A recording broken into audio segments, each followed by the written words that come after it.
Assalamualaikum warahmatullahi wabarakatuh. Perkenalkan, saya Nia Yani Mulyani dari Fakultas Ilmu Kesehatan semester 4 Universitas Ibnu Khaldun Bogor. Saya akan mempresentasikan ayat dan hadis tentang kesehatan sebagai tugas dari STI 4 dengan dosen pembimbing Dr. Ahmad Alim MA. Presentasi saya kali ini adalah rangkuman dari buku Islamisasi Ilmu Kesehatan bab 11 halaman 142 sampai 154 karya Dr. Ahmad Alim MA. Sebelum saya lanjutkan, mohon izin untuk mengkoreksi di menit 13-16 detik. Nanti yang dimaksud oleh saya dalam penjelasan tersebut adalah mandi sehari 2 kali. Terima kasih. Pokok bahasan yang akan saya sampaikan adalah ayat dan hadis tentang budaya bersih dan suci, rapih dan tidak berlebihan, menjauhi najis, sehat lahir dan batin, memanfaatkan kesehatan, mengkonsumsi yang halal dan thayyib, anjuran berobat, tidak berlebihan dalam makan, larangan meniup makanan dan minuman, penawar racun, bersih dan berkah, cuci tangan, bersuci bagian dari iman, bersiwak, memelihara kesucian, membiasakan mandi, dan menjaga fitrah yang 5. Baiklah, kita bahas satu persatu budaya bersih dan suci. Ini adalah ini adalah ayat Al-Quran surat Al-Baqarah ayat 222. Mereka bertanya kepadamu tentang haid. Katakanlah haid itu adalah sesuatu yang kotor. Oleh sebab itu, hendaklah kamu menjauhkan diri dari wanita di waktu haid dan janganlah kamu mendekatkan mereka sebelum mereka bersuci. Apabila mereka telah suci, maka campurilah mereka itu di tempat yang diperintahkan Allah kepadamu. Sesungguhnya Allah menyukai orang-orang yang bertaubat dan menyukai orang-orang yang mensucikan diri. Selanjutnya adalah hadis tentang rapi dan tidak berlebihan. Ini adalah Quran surat Al-A'raf ayat 31, jadi bukan hadis ya. Yang artinya, hai anak Adam, pakailah pakaianmu yang indah di setiap memasuki masjid, makan dan minumlah, dan janganlah berlebih-lebihan. Sesungguhnya Allah tidak menyukai orang-orang yang berlebih-lebihan. Yang selanjutnya adalah tentang menjauhi najis. Ini masih Al-Quran, surat Al-An'am ayat 145, yang artinya, katakanlah, tiadalah aku peroleh dalam wahyu yang diwahyukan padaku, sesuatu yang diharamkan bagi orang yang hendak memakannya, kecuali kalau makanan itu bangkai, atau darah yang mengalir, atau daging babi, karena sesungguhnya semua itu kotor, atau binatang yang disembelih atas nama selain Allah. Barang siapa dalam keadaan terpaksa, sedang dia tidak menginginkannya dan tidak pula melampaui batas, maka sesungguhnya Tuhan Maha Pengampun lagi Maha Penyayang. Kalau dalam keadaan terpaksa, boleh berarti, tetapi betul-betul terpaksa ya. Kemudian selanjutnya adalah sehat lahir dan batin. Ini dari Abdullah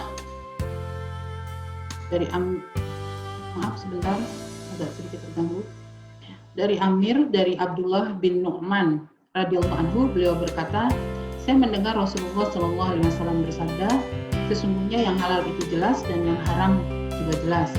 Di antara keduanya terdapat perkara-perkara yang subhat. Subhat itu sama-sama antara halal dan haram yang tidak diketahui oleh orang banyak. Maka siapa yang takut terhadap yang subhat, berarti dia telah menyelamatkan agamanya dan kehormatannya. Dan siapa yang terjerumus dalam perkara subhat, maka akan terjerumus dalam perkara yang diharamkan. Dalam hadis riwayat Bukhari ini dijelaskan juga bagaimana perumpamaannya ya, bagaimana pengembala yang mengembala hewan gembalaannya di sekitar ladang yang dilarang untuk memasukinya. Maka lambat laun dia akan memasukinya. Ketahuilah bahwa setiap raja memiliki larangan, dan larangan Allah apa yang dia haramkan. Ketahuilah bahwa dalam diri ini terdapat segumpal daging. Jika dia baik, maka baiklah seluruh tubuh ini, dan jika dia buruk, maka buruklah seluruh tubuh. Ketahuilah bahwa dia adalah hati. Hadis riwayat Bukhari. Jaga hati kita yuk. Selanjutnya adalah memanfaatkan kesehatan. Ini adalah sebuah hadis yang sangat populer ya, sangat populer dari Ibnu Abbas radhiyallahu anhu. Beliau berkata, Nabi Muhammad SAW bersabda, Dua kenikmatan yang dapat memperdaya banyak manusia adalah sehat dan waktu luang. Hadis riwayat Bukhari. Mari kita manfaatkan kesehatan kita dengan sebaik-baiknya. Selanjutnya adalah mengkonsumsi yang halal dan thayyib. Ini juga hadis tentang kesehatan dari hadis riwayat Muslim dari Abu Hurairah radhiyallahu anhu. Dia berkata, Rasulullah Shallallahu Alaihi Wasallam bersabda, sesungguhnya Allah Taala itu baik, tidak menerima kecuali yang baik. Dan sesungguhnya Allah memerintahkan kepada orang yang beriman sebagaimana Ia memerintahkan kepada para rasulnya dengan firman-Nya, wahai para rasul, makanlah yang baik-baik dari apa yang kamu rizkikan kepada kalian. Beliau menyebutkan ada seseorang yang melakukan perjalanan jauh dalam keadaan kusut dan berdebu. Dia mengangkat tangannya ke langit, saya berkata, ya Tuhanku, padahal makanannya haram, minumannya haram, pakaiannya haram, dan kebutuhannya dipenuhi dari sesuatu yang haram. Maka jika begitu keadaannya, bagaimana doanya akan terkabul? Ya, tentang kesehatan yang lainnya. Selanjutnya adalah hadis tentang kesehatan, anjuran berobat. Ini hadis membuat kita menjadi optimis ya. Ketika kita sakit, Allah sudah menyediakan penyembuhnya. Hadis riwayat Muslim, setiap penyakit pasti memiliki obat. Bila sebuah obat sesuai dengan penyakitnya, maka dia akan sembuh dengan seizin Allah Subhanahu wa Ta'ala. Jadi kita ikhtiar, Allah yang menyembuhkan kita. Selanjutnya hadis tentang anjuran berobat juga ini ada sebuah cerita dari seorang sahabat. Aku pernah berada di samping Rasulullah SAW, lalu datanglah serombongan Arab dusun. Mereka bertanya, wahai Rasulullah, bolehkah kami berobat? Beliau menjawab, iya wahai para hamba Allah, berobatlah. Sebab Allah Subhanahu wa Ta'ala tidaklah meletakkan sebuah penyakit, melainkan meletakkan pula obatnya, kecuali satu penyakit. Mereka bertanya, penyakit apa itu Rasulullah? Beliau menjawab, penyakit tua. Jadi hanya satu sebetulnya sakit yang tidak bisa diobati, yaitu penyakit tua. Hadis riwayat Ahmad. Selanjutnya adalah tidak berlebihan dalam makan. Jadi kadang kita tuh makan, mulut masih mau ngunyah, perut udah kenyang juga terus aja makan gitu ya. Padahal di sini dalam hadis ini Rasulullah menjelaskan, dalam hadis riwayat Tirmizi itu Rasulullah menjelaskan bahwa isi dari perut itu sepertiganya diisi untuk makanan, sepertiganya untuk minuman, dan sepertiganya lagi untuk bernafas. Jadi jangan sampai kita berlebih-lebihan, cukup saja makan itu beberapa suapan sampai kita memiliki tenaga. Jangan sampai kita tidak bisa bangun gitu kalau makan. Selanjutnya adalah larangan meniup makanan atau minuman. Dari sisi kesehatan, meniup makanan dan minuman itu, apalagi yang panas ya, itu dari mulut kita mengeluarkan karbon dioksida. Jadi khawatir terkonsumsi gitu ya dari mulut kita ke makanan dan minuman itu. Dalam hadisnya sendiri dari Ibnu Abbas ya, bahwa Rasulullah SAW telah melarang bernafas di dalam bejana atau melarang untuk meniup padanya. Yang dingin aja tidak boleh ya, apalagi yang panas juga dilarang untuk ditiup. Kadang kita tidak sadar ya. Padahal orang tua kita dulu sudah mencontohkan ya, kalau panas itu kita dituang-tuangkan di beberapa gelas atau dikipasi gitu ya. Sekarang banyak orang yang seperti ini. Nah kemudian penawar racun. Ini penawar racun itu adalah hadis yang sangat populer dan masih ada yang memperdebatkan gitu terkait hadis ini. Padahal ini hadis sahih tentang lalat ya. Jadi dalam seekor lalat itu ada sebelah sayapnya itu penyakit, sebelah sayapnya itu adalah obat penawarnya. Maka kalau ada lalat masuk ke dalam minuman, celupkan saja, kemudian diangkat lagi. Jadi jangan dicelupkan terus diminum, tapi dicelupkan terus diangkat lagi. Ini dari hadis riwayat Abu Dawud. Nah, kemudian selanjutnya bersih dan berkah. Hadisnya dari Ibnu Abbas bahwa Nabi Muhammad SAW bersabda, apabila salah seorang di antara kamu makan makanan, janganlah dia mengelap tangannya hingga Janganlah ia mengelap tangannya hingga menjilatinya atau meminta orang menjilatinya. Dan janganlah dia mengangkat piringnya hingga menjilatinya atau meminta orang untuk menjilatinya. Karena pada makanan terakhir terdapat barokah. Hadis riwayat Bukhari. Mungkin kalau sekarang kita menjilati piring kayaknya gimana gitu ya, apalagi di depan orang lain gitu, sepertinya jijik. Nah, cukup kita menjilat jari jemari kita agar menjadi bersih, kemudian cuci tangan agar tidak tertinggal berkahnya. Tentunya di piringnya jangan sampai tertinggal makanan yang tersisa. Selanjutnya adalah tentang cuci tangan. Di sini Rasulullah Shallallahu Alaihi Wasallam menyampaikan bahwa barang siapa tertidur dan di tangannya terdapat lemak atau kotoran bekas makanan dan dia belum mencucinya lalu dia tertimpa oleh sesuatu, maka janganlah dia mencela melainkan dirinya sendiri. Dari hadis riwayat Abu Daud. Nah, kemudian selanjutnya adalah bersuci bagian daripada iman.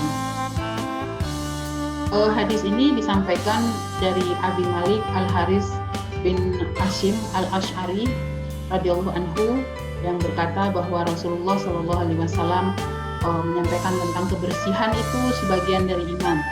Alhamdulillah memenuhi memberatkan timbangan. Subhanallah dan Alhamdulillah keduanya memenuhi ruang yang ada di langit dan di bumi. Salat itu adalah nur, sedekah itu adalah dalil, dan sabar itu adalah cahaya, serta Al-Quran itu adalah hujah. Hujah itu bukti ya, untuk membelamu atau menentangmu. Setiap manusia adalah bekerja, maka ada yang menjual dirinya untuk menyelamatkan dirinya atau mencelakakannya. Jadi silakan memilih kita mau hidup selamat atau mau hidup celaka gitu. Itu Rasulullah sudah menyampaikannya. Selanjutnya adalah bersiwak. Ini juga hadis sangat populer ya, karena saking bersiwak itu utama gitu. Rasulullah itu sampai menyampaikan hadis ini yang didengar oleh Zaid bin Khalid Al-Juhani. Beliau berkata, saya mendengar Rasulullah Shallallahu Alaihi Wasallam berkata, jika saja tidak memberatkan umatku, maka sungguh akan kuperintahkan untuk bersiwak setiap akan mendirikan salat. Hadis riwayat Ahmad. Ini hadis yang sangat populer dan diketahui oleh semua umat muslim ya harusnya. Selanjutnya adalah memelihara kesucian. Hadis ini dari riwayat Bukhari, Muslim, dan Abu Daud. Abu Hurairah radhiyallahu anhu kata bahwa Rasulullah SAW bersabda, apabila seseorang dari kalian berwudu, hendaklah memasukkan air ke dalam hidungnya, kemudian menyemburkannya. Dan barang siapa beristijmar, hendaklah mengganjilkannya. Dan jika seseorang dari kalian bangun dari tidurnya, maka hendaklah bersuci kedua telapak tangannya sebelum memasukkan ke dalam bejana sebanyak 3 kali. Maka sesungguhnya seseorang dari kalian tidak mengetahui kemana tangannya bermalam. Jadi begitulah bersuci ya dalam Islam. Sampai ketika bangun tidur pun kita sebelum pegang apa-apa itu cuci tangan dulu gitu. Karena kita tidak tahu malam tangan kita ada di mana. Nah, kemudian membiasakan mandi. Membiasakan mandi kita minimal 2 hari sekali ya. Ini hadisnya dari Abu Hurairah, Nabi bersabda, haknya Allah atas setiap muslim adalah mandi di setiap 7 hari, yaitu memandikan kepala dan jasadnya. Jadi mandi di sini 1 harinya mau berapa kali terserah, tapi yang jelas setiap hari harus mandi. Hadis riwayat Muslim. Nah, selanjutnya adalah menjaga fitrah yang 5. Ini dalam sebuah hadis disampaikan bahwa fitrah manusia itu ada 5, yaitu khitan, mencukur bulu kemaluan, memotong kuku, mencabut bulu ketiak, dan mencukur kumis. Ini 5 fitrah dari manusia. Kemudian di sini tentang hadis tentang berkhitan ya, dari hadis riwayat Ahmad. Alqi angka sya'rul kufri wahtatin. Buanglah darimu rambut kekufuran dan berkhitanlah. Ya, rata-rata sekarang orang non-muslim pun sekarang sudah mulai berkhitan ya, karena mereka alasannya untuk kesehatan. Kalau kita memang wajib. Nah, kemudian hadis selanjutnya tentang fitrah tadi, yaitu Nabi SAW telah menetapkan waktu bagi kami dalam mencukur kumis, memotong kuku, mencabut bulu ketiak dan mencukur bulu kemaluan, yaitu agar kami tak membiarkannya lebih dari 40 malam. 40 malam itu berarti 1 bulan 10 hari pada hari Jumat ya. Kita biasakan untuk membersihkan hal-hal yang disebutkan dalam hadis riwayat Muslim. Kemudian selanjutnya adalah hadis riwayat Bukhari masih tentang fitrah yang 5 tadi. Ukhus syawariba wa kulliha, cukurlah kumis dan panjangkanlah jenggot. Jadi yang sunnah itu kumisnya dicukur dan jenggotnya dipanjangkan. Jangan dicukur jenggotnya, jangan dicukur. Hadis riwayat Bukhari. Jazakumullah khair, terima kasih telah menyimak presentasi saya pada hari ini. Semoga bermanfaat. Mohon maaf atas segala kekurangan dari apa yang saya sampaikan pada hari ini. Karena itu semata-mata keterbatasan dari saya pribadi, dan kelebihan atau kebaikan dan ilmu yang terdapat dari apa yang saya sampaikan itu hanya milik Allah. Allah alam bisawab. Subhanakallahumma bihamdika asyhadu an la ilaha illa anta astaghfiruka wa atubu ilaik. Wassalamualaikum warahmatullahi wabarakatuh.